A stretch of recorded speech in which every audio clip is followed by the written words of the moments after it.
UFC is back in Jacksonville for the third fight card in 8 days, and we are here to break it down. Pete, how you doing, man? Doing good, man.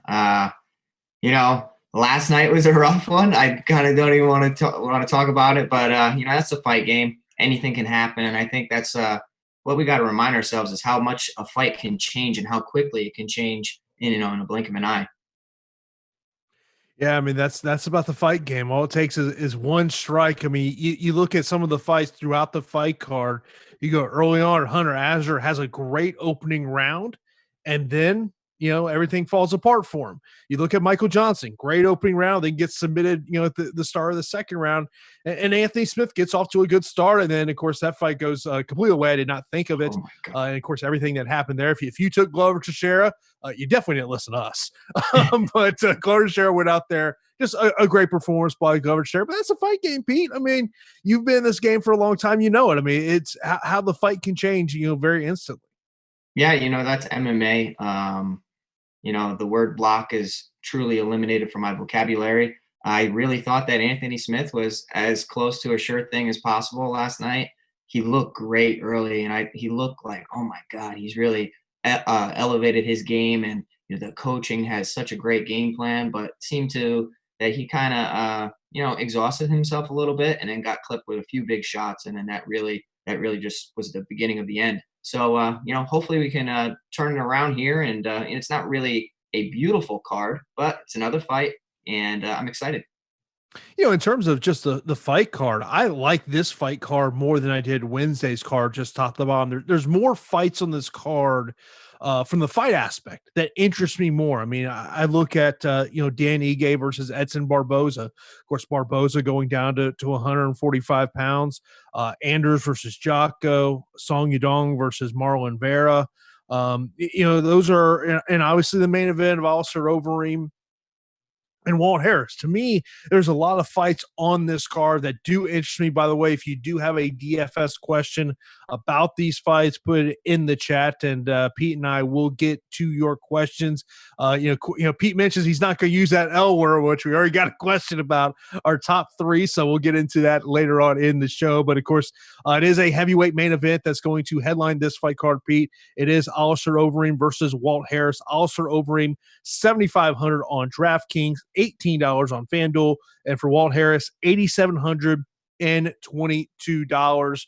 Walt Harris I think, is a guy that people may target a little bit on FanDuel, particularly in that MVP spot, just because of when Walt wins, it's typically early. And you look at his last two wins, in a combined 62 seconds, so he's going to go in there. And of course, this is Walt's first fight since the tragedy with his family, with his stepdaughter being murdered, and now coming back. Of course, this was a fight that was initially supposed to take place in December. Then it got rebooked to April. Now it is here. It's kind of one of those things, and there's a piece coming out on SportsCenter tomorrow calling Fighting for Anaya. And, in that piece, Dana White mentions that, what are we going to see out of Walt Harris? That is the question. How is he going to respond? There's things that we always know about the fight, and there's things we don't know. And that's kind of the thing we don't know about Walt Harris heading this matchup, because more times than not, I'm like, you got to roster the main event. You got to roster the main event. I don't know if I would say it about this fight. I feel like you still do. I mean, that's just I don't know. I feel safe, and it's the main event. Five rounds, could go all 5 rounds. I would be completely shocked. But in this scenario, I think a lot of people are going to be backing Walt Harris based on the narrative, the terrible tragedy that happened to his daughter. And I think that could affect him. It definitely will affect him. And let me tell you that emotions are a real thing, especially when you're in the cage. But sometimes those emotions can get the best of you. And we have seen that in the past. Mark Hominick is a perfect example when he was fighting the Korean Zombie. His coach and one of his best friends just passed away like the week of the fight or something crazy like that. And he wanted to go in there and put on a crazy performance, and went in there a little reckless and angry and upset, and ended up getting knocked out. Now, you can't use that example for every example moving forward, but let me say that it could zap some of his energy if he's fighting emotional. It could also leave him exposed. I think you need one side of this fight for sure. I think Overeem's path to victory is to withstand the barrage of Walt Harris, get the floor to the mat. We've seen Walt Harris struggle against grapplers, people that can put him on his back. And, he doesn't really have the best stand-up ability, like getting back to his feet. He has good strikes. And if you're looking for a guy that could go out there and get you a first-round W, Walt Harris could be your guy. I am thinking that the experience of Overeem and everything, he's training with Team Elevation. They've been on such a roll lately. Jason knows that I've been touting Team Elevation forever, and then last card I actually went away from Drew Dober, and I don't want to do that again. So I am going to be looking at Overeem here at 7,500. I like his salary. I think the value is crazy. I can't blame you if you're going to go Walt Harris. Now, in saying that, I don't think you should avoid Walt Harris because his style is perfect for DFS.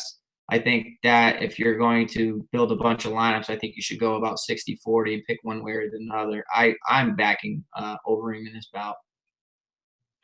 Obviously, when you look at Overeem has more ways to win this fight. If Walt's going to win this fight, it's going to be with his right and left hand. But when you look at Overeem, obviously, the kickboxing credentials that he does have, but also has shown that ability to be able to take that fight to the ground. And, everyone, when we think of Alistair Overeem, unfortunately for Alistair, I think the most recent memories you ultimately truly have of him is getting knocked out by Francis Ngannou, and then also getting knocked out by Jairzinho Rozenstruik, where we all remember that last 15 seconds of that fight against Rozenstruik. We kind of forget about what happened, 24 minutes and 45 seconds before that, where Overeem was winning that fight. He was 15 seconds away from winning that fight. It was going to be a clear decision for him. So, but obviously Overeem is getting up there in age. And I do wonder, in terms of the fight aspect, I wonder how much leg kicks will ultimately be a part of Alistair Overeem's game plan. Yeah, that's a good point. It's been a while since I've really seen the K1 striking pedigree of Alistair Overeem. And when he came over to the UFC, I was like, oh my God, this guy has such great clinch, unbelievable knees, good kickboxing. I mean, he beat Badr Hari, who's one of the best kickboxers ever. But he's turned more into a complete MMA fighter, which you have to. But I also think that he's somewhat gotten away from his roots.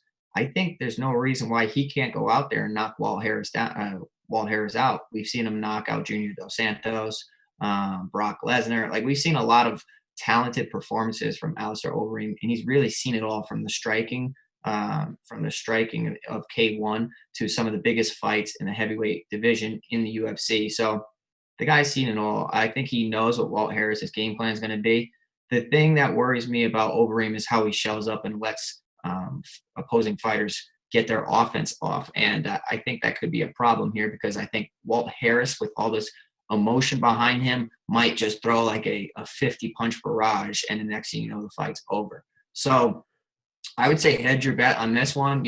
I would say, find like a 60-40 split. If you want to back, I'm backing Overeem. I think that the experience is going to shine through in this fight. One of the things you have to mention about Alistair Overeem is a very accurate striker, landing 73% of his significant strikes in UFC heavyweight competition. That is by far the best in UFC history. Number two, you're never going to believe who number two is. Anthony Hamilton at 65%. Oh my God, man. Anthony Hamilton. He was a, highly touted prospect that never really materialized. Yeah, when you look at that the top five, it's Daniel Cormier at number 3, Josh Barnett at number 4, and Alexander Volkov at number 5. But obviously, when you're looking for a finish, I do think you do have to consider this fight. If you're going to take Walt Harris, you're going to pay up. But if you're looking for value, there could be some value there for Alistair Overeem. Now, the co-main event, Pete, this is really, I think, an easy fight to break down with Claudia Gadelha, $9,100 on DraftKings, $17 on FanDuel. Take on Angela Hill, who's at $7,112 on FanDuel. This is simple. This is where, if we knew if Claudia Gadelha's whole game plan was to wrestle, you're all in on Claudia Gadelha in this fight. But if she decides to try to have a striking matchup, I think there's a ton of value on Angela Hill. Yeah, and that's what makes fighting and MMA DFS in my opinion, one of the most difficult ones to play and participate in, is because there are so many variables. You talk about the mental side of it, the emotional side of it, and then the physical side of it of, comparing styles, and styles make fights and matchups and so on and so forth. In this matchup, Claudia Gadelha used to pose a big problem to Joanna, and she looked like somebody that could actually have a nice reign in the division with her wrestling into her boxing and her boxing into her wrestling. Now, she's one of those fighters that has really gotten away from her roots, started to train with Mark Henry, Frankie Edgar's boxing coach, and started to really think that she was a boxer. And that's sometimes the worst thing that can happen. You want to improve certain areas, but you don't want to go away from your roots and basically allow certain matchups to be closer than they should. Like, she should have won a bunch of fights that she either dropped or were close decisions. In this matchup against Angela Hill, she's facing a volume striker. Angela Hill she's on a heater right now. She's really just killing it lately. She has such a high volume of straight punches, hooks, good Muay Thai, decent takedown defense too. But it's pretty known that Angela Hill does not have the best takedown defense. If you get her down, she cannot get back up. It has improved over the years, as all fighters should improve over the years.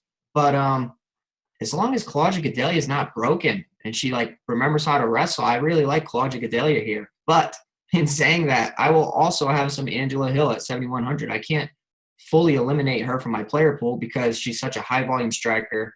She's essentially minimum salary at 7,100. The output is crazy. And if it's standing, she could edge her out on the cards.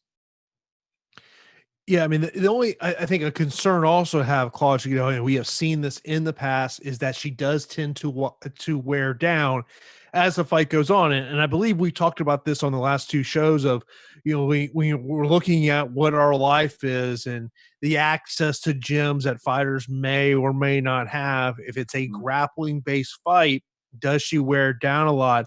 But to me, I don't think, if you're looking for a punt play, because you like some high end options, and I think there are some good high end options on this card, Angela Hill's not a bad option if the fight stays on the feet. And I think that's a big if, but it's ultimately is we do not know if Claudia Gadelha is going to, once this fight starts, says, hey, let me get this fight to the ground, because but I would say the only thing I would be concerned about Claudia Gadelha is if she's wrestling.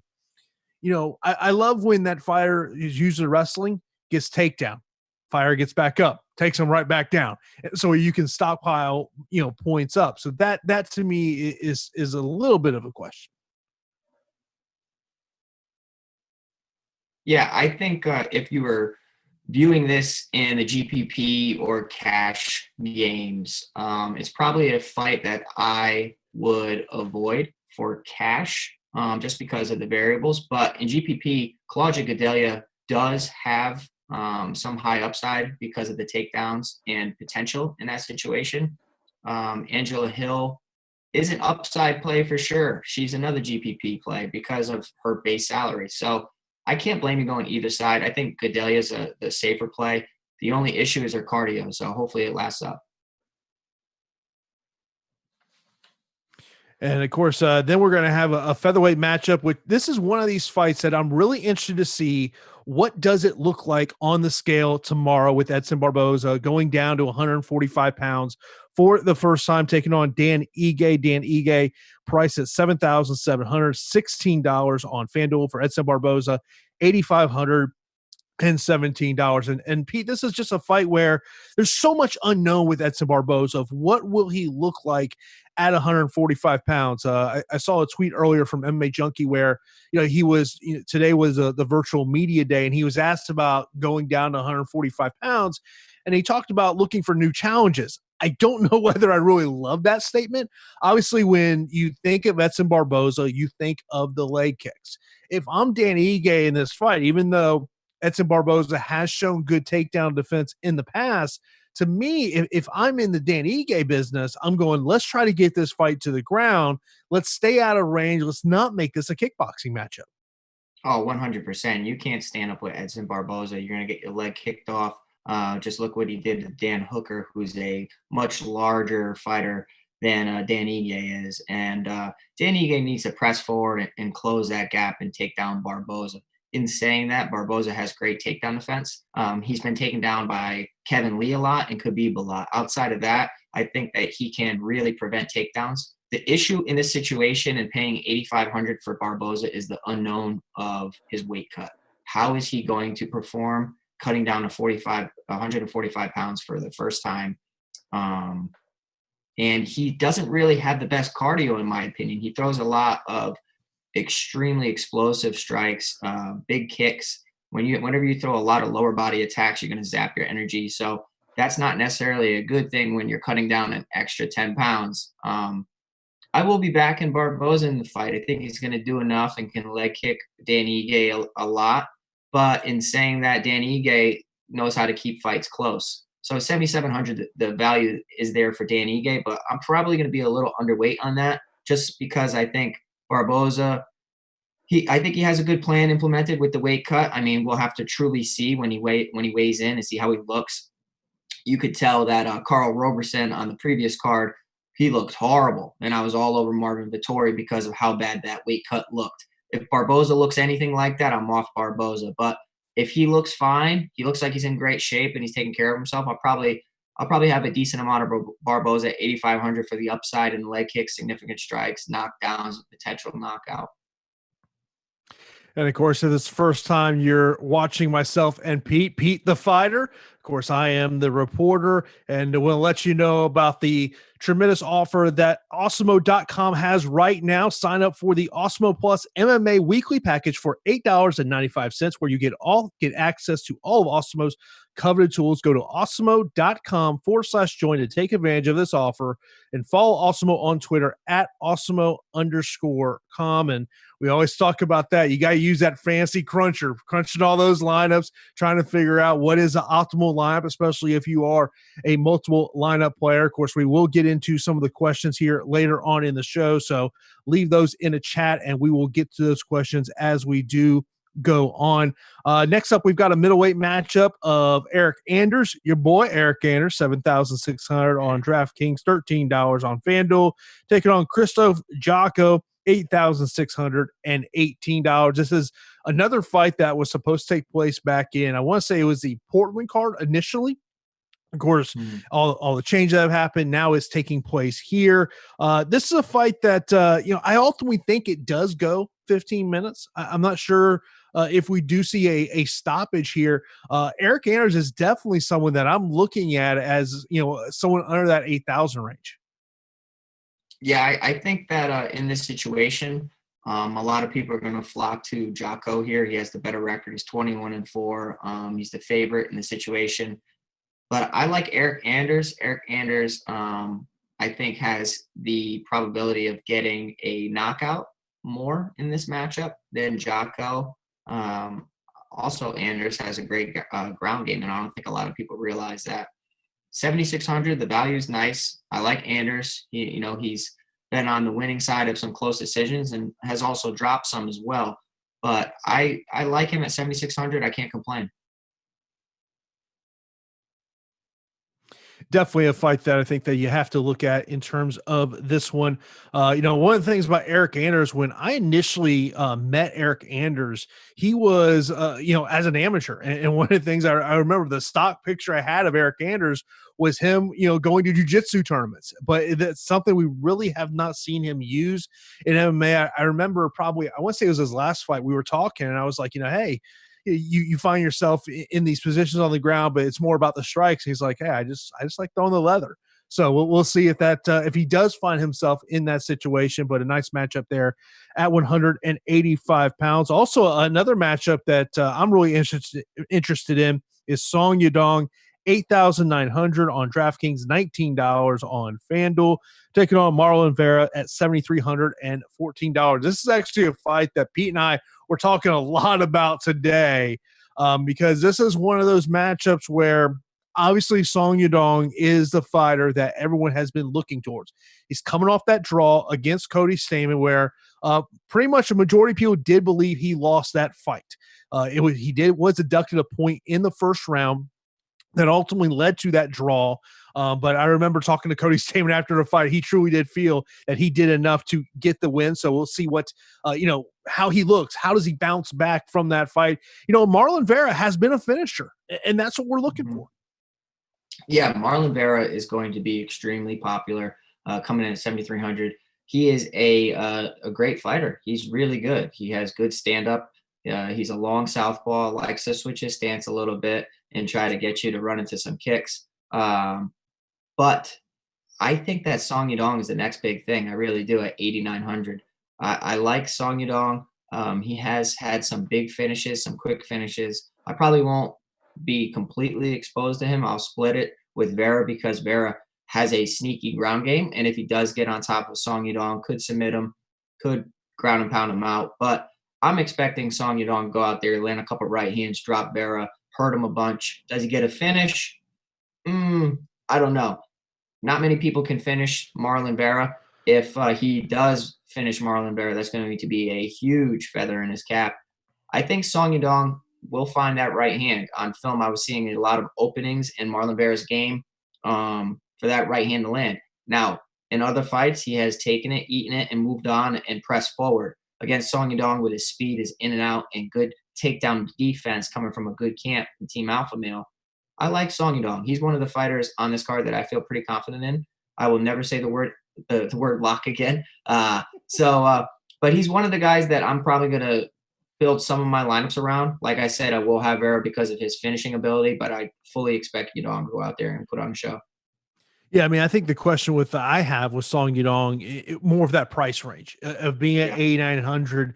I really want to, if I'm paying that price, I want to feel confident that that's someone that I believe can go out there and get a finish. So we'll see what happens with that one. Then we've got Matt Brown, 7,200.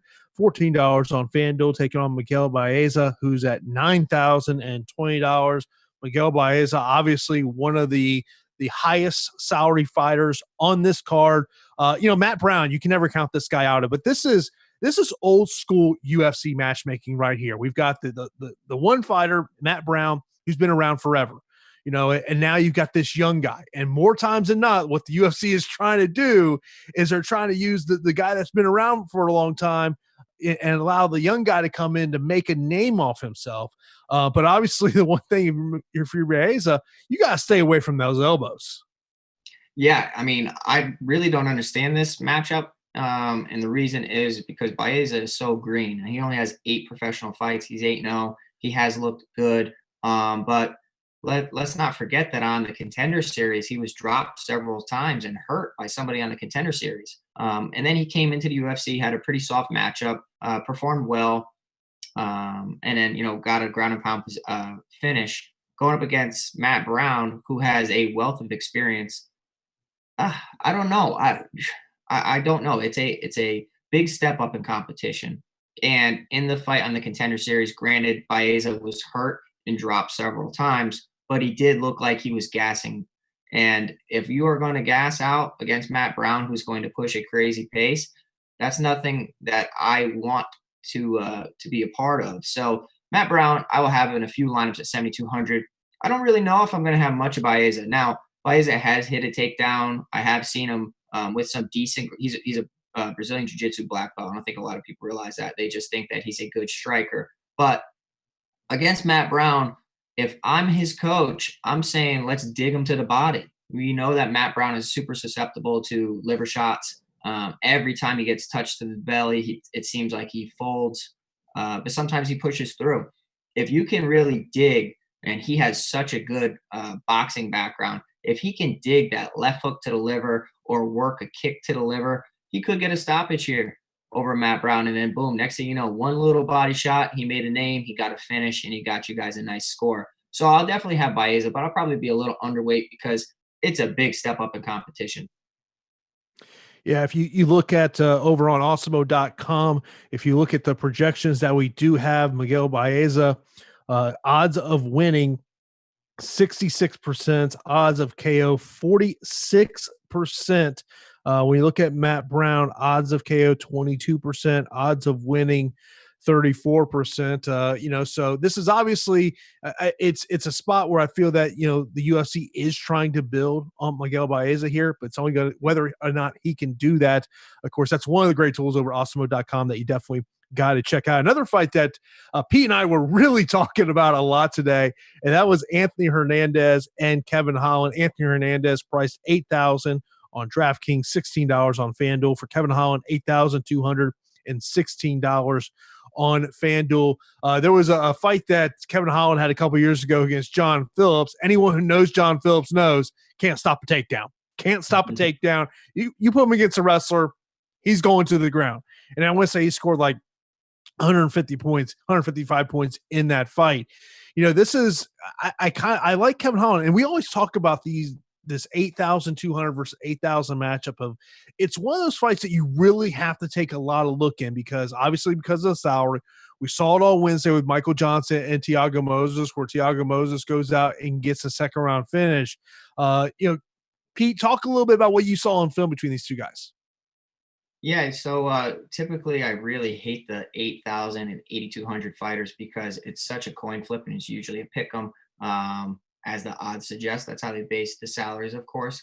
But this week, for some reason, I'm really back in Holland. I like what I saw with Holland. He fought Brendan Allen, who I think is much more talented than Hernandez. And although Hernandez pushes a good pace and looks for takedowns and likes chokes and everything, I saw him get clipped a lot on film with a lot of straight punches, a lot of hooks, leaving his neck out there in desperation shots. And I think that Kevin Holland, he has a massive reach advantage, a 6-inch reach advantage. I think he can go in there and put the pressure on Hernandez. So at 8,200, I really like Holland. I think that if Brendan Allen couldn't finish Holland and Holland was he did finish him. He couldn't finish him within the first 1.5 rounds, and he was in about 20 submissions. I really have a hard time thinking that Hernandez is going to go in there and sub him. He has good submissions as well, and he's tough. So I like Holland here at 8,200. I'm going to have probably a lot of Holland, and I'm not going to fully fade Hernandez, but I'm definitely going to be a little underweight. Another matchup that I think that I expect to see some high ownership on, that's Mike Davis. As he's priced at 9,200, his opponent Gija 7,000. He's $11 on FanDuel, $21 for Mike Davis on FanDuel. I have a feeling that Mike Davis is going to be a very popular play on both formats. If you look at the odds of winning for Mike Davis, 66% on the Osmo projections, odds of finish, 29% there, obviously much lower for his opponent as well here. But Mike Davis, even though he is priced high, and of course you remember that fight he had back in October, I think people are going to look at him based on what he's been able to do so far and the price point, because we both know, people are going to look at those high price guys right at the start and then kind of work their way down. Absolutely. And I think that Mike Davis is a very, very good pick this week. I would temper expectations because he's not going to go out there and have the performance he had against Thomas Gifford. In my opinion, that was a big mismatch. Davis looked incredible, but he's going up against Giga Chikadze, who's a former kickboxer, well-accomplished kickboxer, has excellent kicks. Isn't too good with his hands, but he makes up for it with his kicks, very tricky kicks. The Giga kick, he throws question mark kicks, essentially, and other high round kicks. But in Mike Davis is a very well-rounded striker, has unbelievable hands, explosive knees. We saw him on a Contender Series against Sadiq Youssef, and look, it was a very close fight, and he had really good moments against Sadiq. And look, Sadiq has turned out to be one of the hottest prospects in all of MMA. So at 9,200, I really like Davis, and a lot of people don't understand that he has takedown ability. He has a ground game. He has jiu-jitsu capability as well. Like, he could actually go in there and get a submission win. If he was smart, which he's a smart fighter, but I hope that he doesn't welcome the brawl that Chikadze's hoping, because Chikadze wants to keep it up. If Chikadze gets taken down, it's a wrap. Davis could sub him really quick, rack up some points, take him down a bunch of times, take his neck, take an arm. But standing up, I like Davis to hurt Chikadze with some punches. So at 9,200, I can't blame you for wanting to plug in Davis. And we talked about this on the last show with the FanDuel scoring, with the submission attempt points that you get, and maybe Mike Davis is somebody that you look at. If you believe he's going to go out there and get a finish, maybe you're looking at someone that may not be as popular in that MVP spot, and especially if you think he can win the first round and get those 150 points. Mike Davis to me is a guy that you definitely have to look at. Now, the next fight is I like it more on FanDuel than I like it on DraftKings. And we'll get into why that is.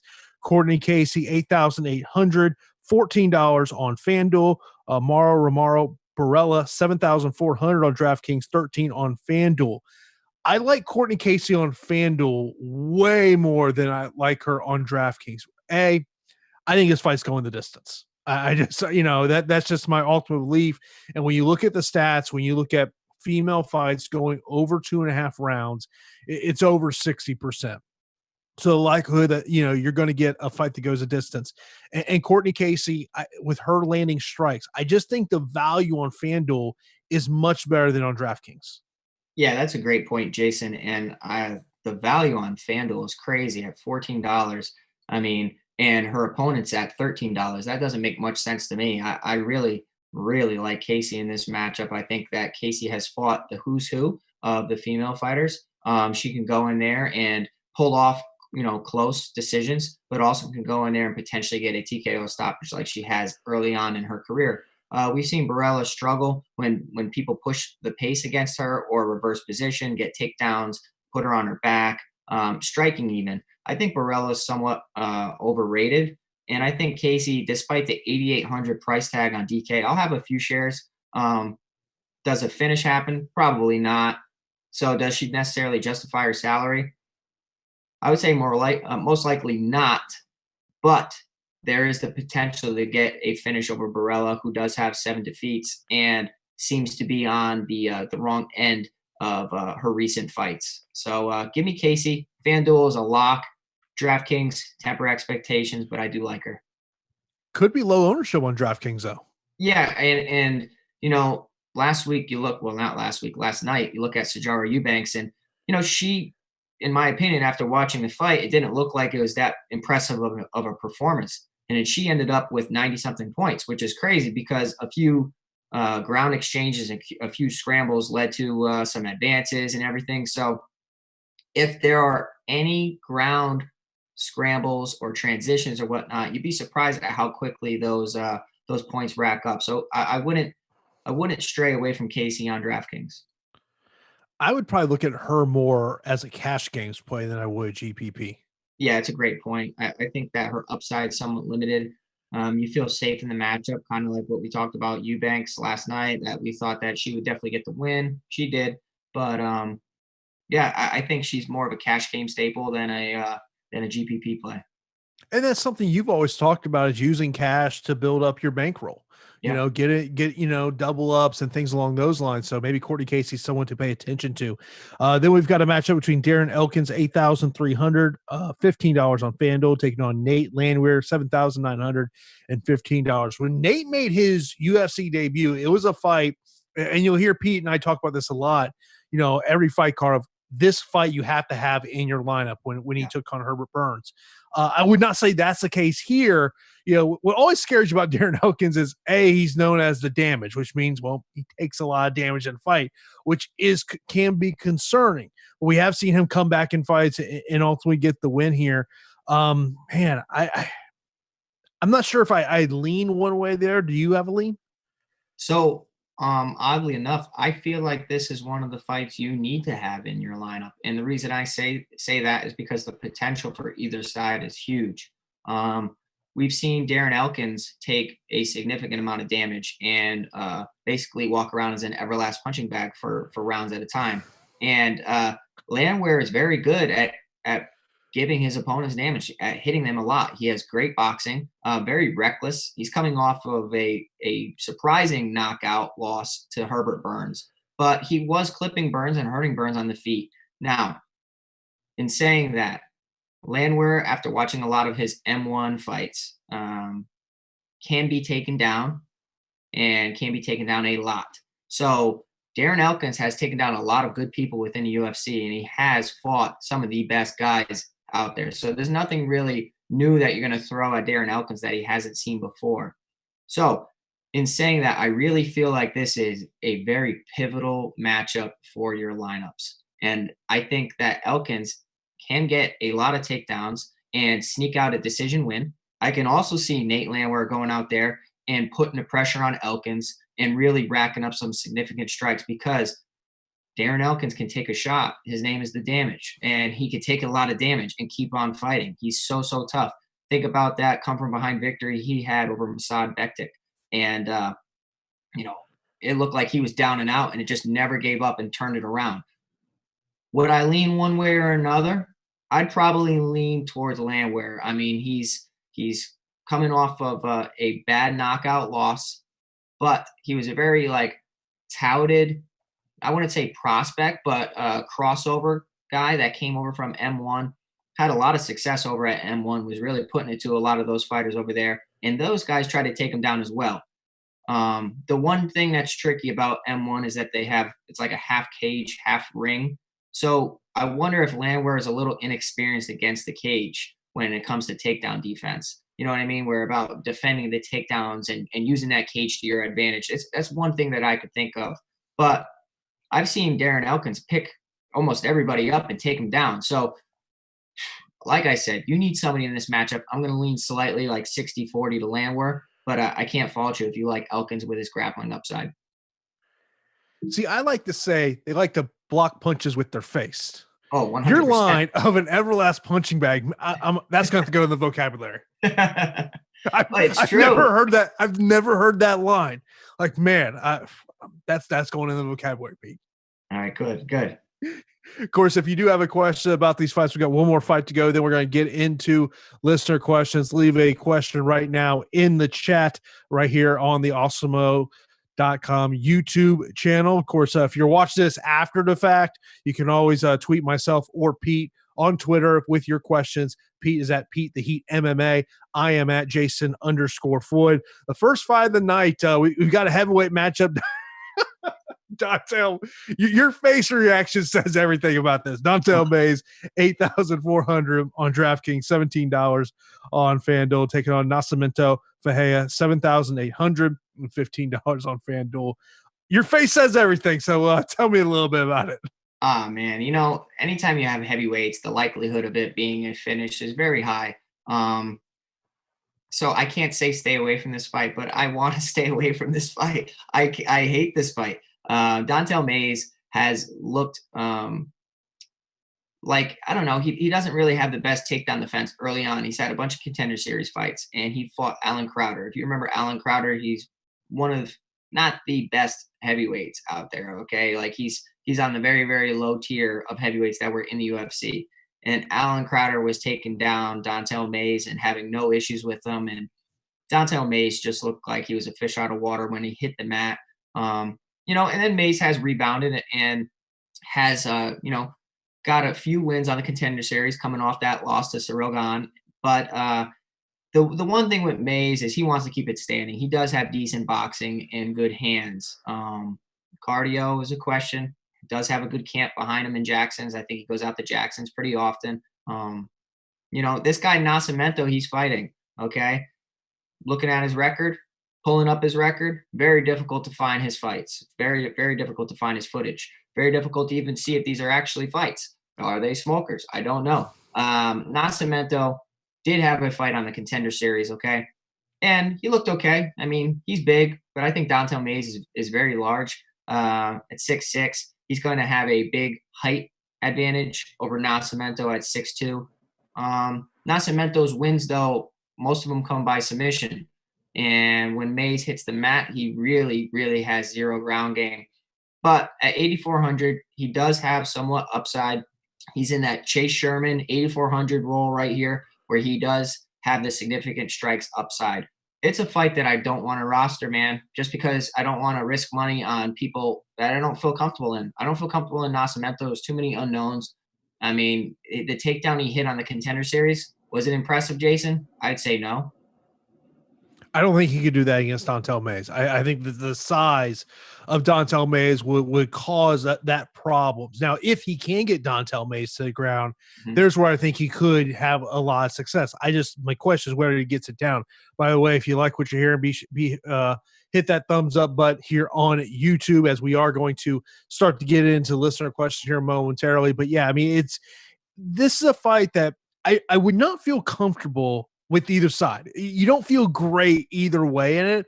Like, to Yeah. me, I think this is a fight that maybe I'll have one lineup with Dontel Mays, but I won't have a lot of coverage on this fight at all. And of course, everyone knows I don't really like taking the first fight of the night. It tends to not go my way more times than not. So it is definitely something that I think you have to look into. You have to look into the fight film. And when you have someone who doesn't have a lot of time in the UFC, like Nascimento here, finding that fight footage can be very tough, and that becomes a little bit of an issue. Now, I do want to mention a question that I got on Twitter earlier today, and this comes from TK. He says, Card seems contrarian. Can you do a segment with top 3 locks? Thanks. Now, I know Pete doesn't want to use that L word, so we'll look at some of the let's look on the DraftKings side of things first off. Yeah. In some of the fighters that really stick out to you on the DraftKings side of things. I don't know if I don't know if I would say I have a top play. I have fighters I like, but there's not one that sticks out above all others. Maybe Mike Davis. Yeah, I'd say, okay, I'm not saying that L word, so don't even try. But I think when it comes to safe plays, now let's be careful here.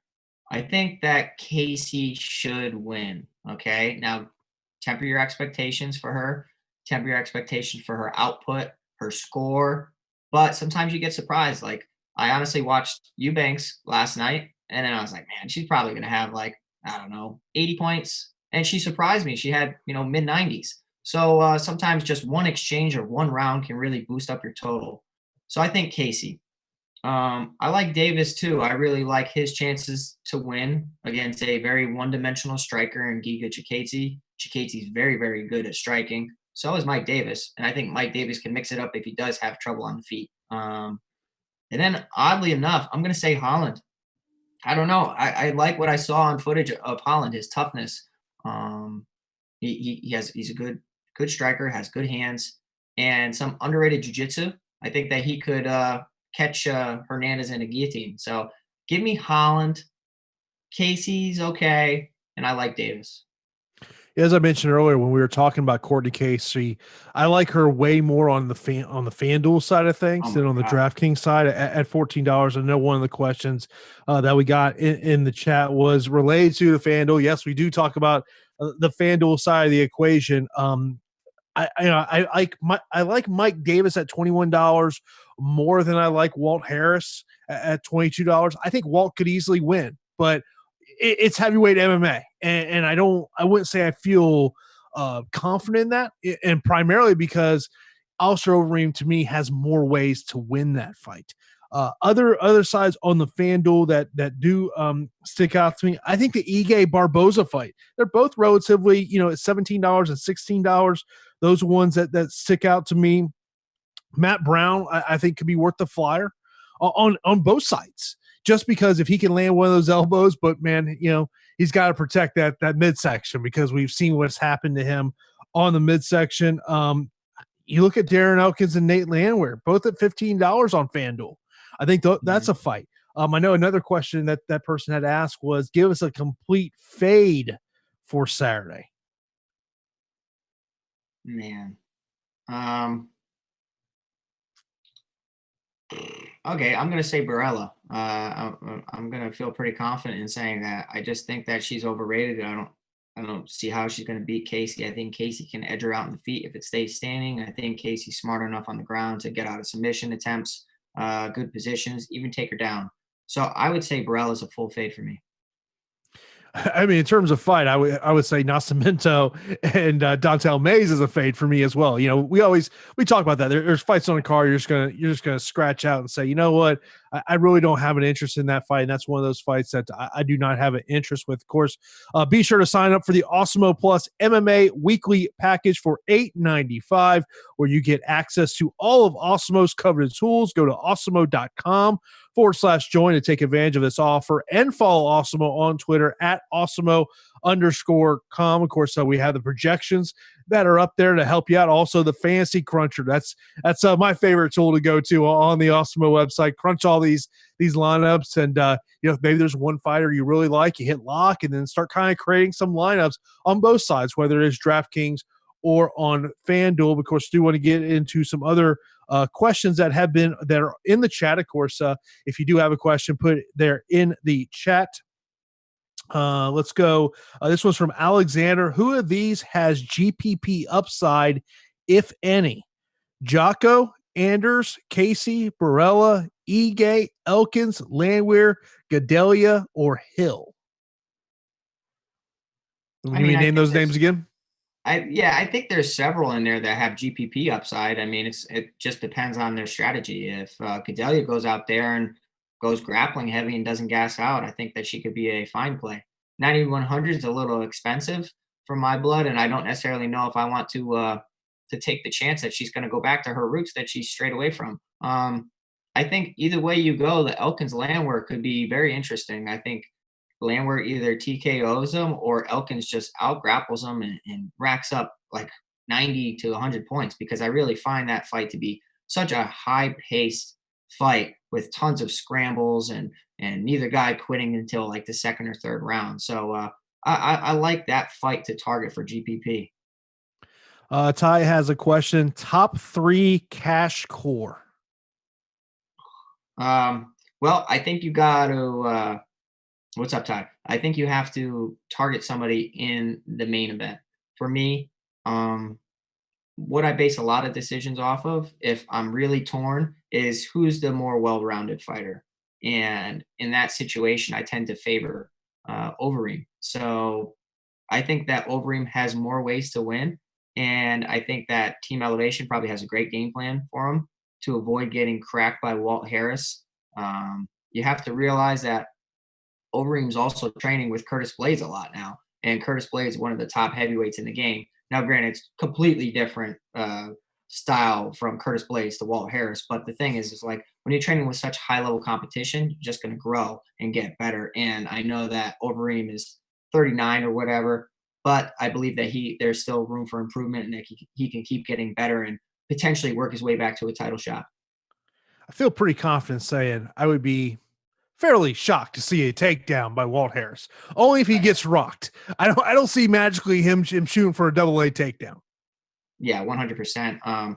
The thing I saw about Walt Harris is his inability to defend single leg takedowns. So when you're such a big guy, it's easy to defend a double leg takedown, or anybody for that matter. Once you introduce balance into the equation, when it comes to somebody trying to really throw off your balance and take you down by hoisting up a single leg or running the pipe on a single leg, that's different. And I think that Overeem could be looking to chain together some takedowns. I think upper body wise, the strength and size of Harris should negate some of that. But if he goes against the cage, I think that he could really press him and take him down. In terms of FanDuel side, MVP top candidates, I think people are going to look at that main event. It's 5 rounds, especially I more look at, obviously if Walt can get the first round finish, it's huge upside in the MVP spot. But if it's a fight that's going to go 3rd, 4th round where Alistair Overeem is going to rack up significant strikes and maybe takedowns, he's a guy I think you got to look at that MVP spot. In terms of other ones, maybe Song Yadong at $19. Yeah, I'm glad you brought him up. I was just going to say that. And FanDuel really favors people that defend takedowns well, either hunt submission attempts or have a high striking volume and then end up getting a striking finish. So Song Yadong kind of fits that mold. Marlon Vera is probably going to keep it standing until he starts to get cracked a lot by the speedy Yadong. Say that again. That's a little odd. But I think that Song Yadong can go out there and crack him, dance around him, hit him a bunch, and then I think one of these big right hands are going to land, and he could potentially get a late finish after a lot of significant strikes that landed. Alexander asks, anybody that jumps out as over owned? Um, it's tough to say who's going to be over owned. I think a lot of people will reach for Walt Harris based on how Overeem, and even if you're a casual, you've been watching fights as of late. I'm sure you've seen Overeem get knocked out or dropped quite a few times, and sometimes those big memories of Ngannou's uppercut and then Rosenstrike's last second right hook just stick in your memory. So maybe Walt Harris, and then you add the narrative to it. But I can't really fault people flocking to the main event. It's 5 rounds, tons of potential. Somebody that might be over owned could be Gadelha if she doesn't go to her grappling roots. How about Edson Barboza? Yeah, yeah. A lot of people might not even realize that he's cutting down an extra weight class. It's tough to say. That's another variable that you have to take into consideration.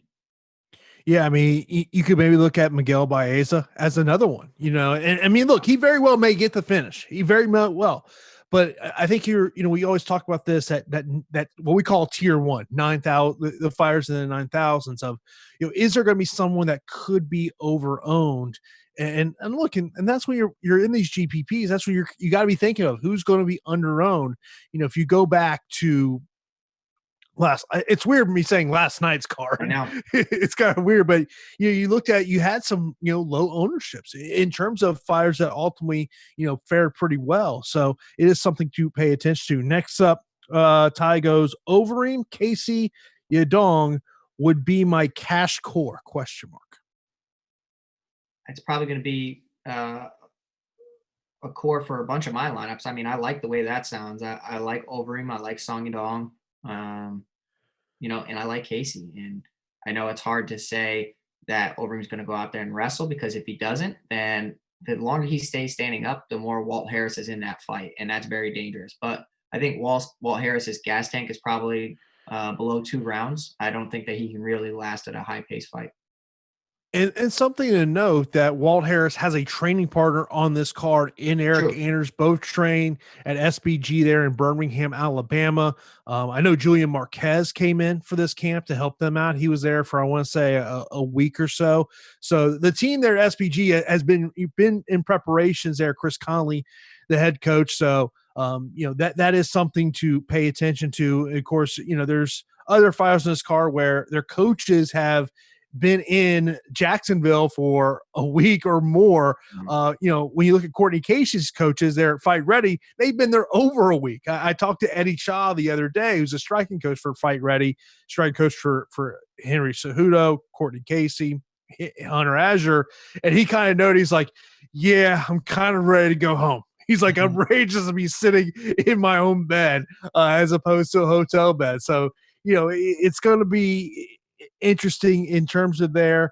If you do, and Wilson saying Huntsville, Alabama in the house. If you do have any questions, a couple more minutes here left here in the DFS Strategy Show. Of course, if you're watching this after the fact, give Pete a follow on Twitter at Pete the Heat MMA. He will answer your questions. Of course, I am at Jason_Floyd. A couple other things to maybe bring out here before we kind of get out of here. You mentioned about the Vera Song Yadong fight, and Marlon Vera. One of the things about him is he has gotten some late stoppages in the UFC.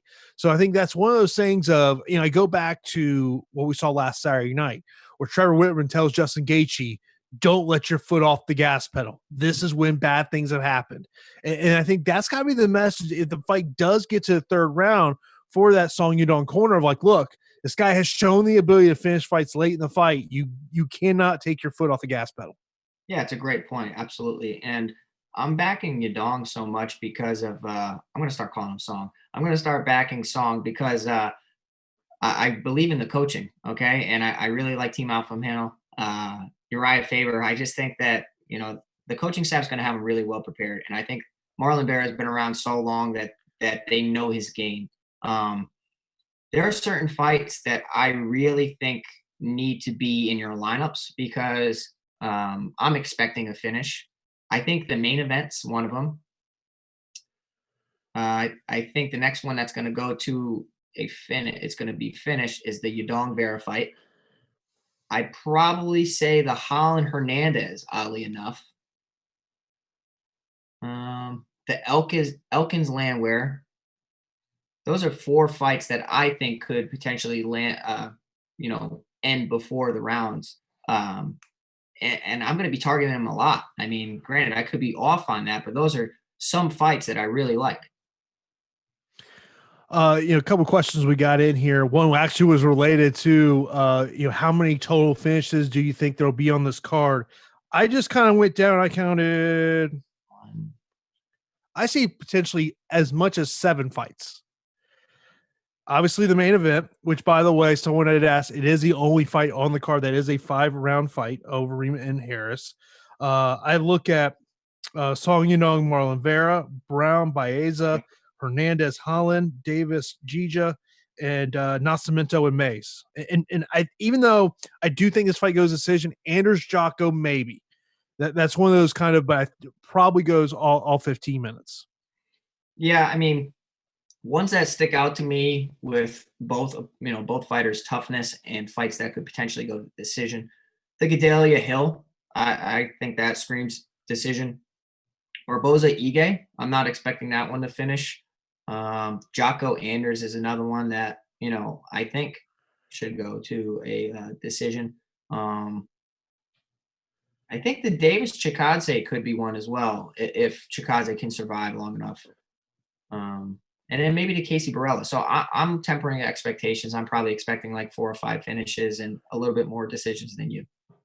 Final question here on this edition of the DFS Strategy Show. How many lineups do you think are necessary for the 200K competition on FanDuel?